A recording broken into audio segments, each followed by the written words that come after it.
Фотостудия, мастерские столярного и швейного дела, сенсорная комната. В специальной школе-интернат в деревне Горьковская Суздальского района открыли 9 кабинетов, которые оснащены современной техникой. Здесь воспитанники с ограниченными возможностями здоровья смогут получить навыки самостоятельной жизни и адаптации в обществе.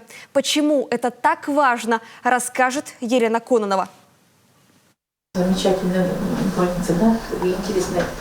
Весь дидактический материал здесь на сенсорном экране интерактивной доски. Прежняя, с кусочком мела, уже без надобности. Учитель швейного труда Надежда Рочева уроки проводит теперь при помощи современных технологий. Новый учебный год для педагога и воспитанниц специальной школы-интерната деревни Горьковская начался в обновленном кабинете с новым оборудованием.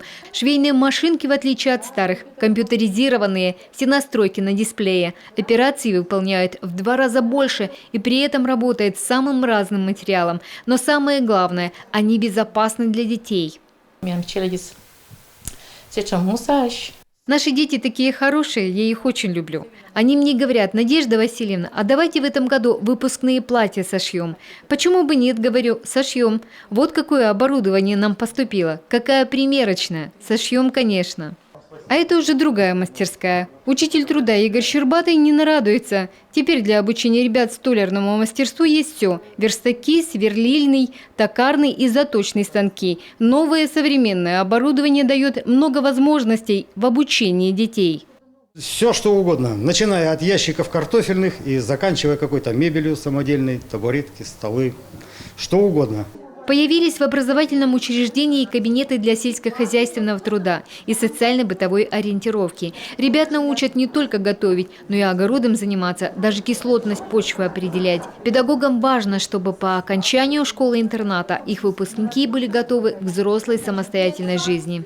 Почему направление столярный труд, швейный труд, сельскохозяйственный труд? Это прежде всего все наши дети – это дети сельской местности. И так как они все равно все останутся в своих районах, в своих селах. И вот как сельскохозяйственный труд, как его не развивать? Вот. То есть они же тут получают все азы, как вести домашнее хозяйство, огороды. То есть для этого приобретено все. И также востребованы такие профессии в нашем районе, как плотники. ЛФК, где можно здоровье поправить, сенсорная комната для релакса, кабинеты психолога и логопеда. Все оснащено современнейшим оборудованием. Педагоги признаются, за все годы работы такого обновления еще не видели. 90 программ по всем компонентам речи. Вы представляете, это вот открываем и мы работаем с ребенком. Перезагрузку Горьковская школа-интернат получила благодаря нацпроекту образования. И это уже 9-е из 19 специальных учреждений в Коми, где создали современные условия для развития и обучения особенных детей. Нам очень важно, чтобы все дети, независимо от их особенностей, возможностей, чтобы они учились и получали качественное образование, учились в современных условиях. И вот реализация нацпроекта образования дала нам такую возможность не только в общеобразовательных школах создавать нечто новое, оборудовать их, но и в специальных коррекционных школах. Все внимание воспитанников теперь только на новом оборудовании. Ребята с удовольствием изучают новинки. Педагоги не сомневаются, с появлением таких возможностей успеваемость у особых детей пойдет вверх. Елена Кононова, Иван Богомолов, телеканал Юрган, Сысольский район.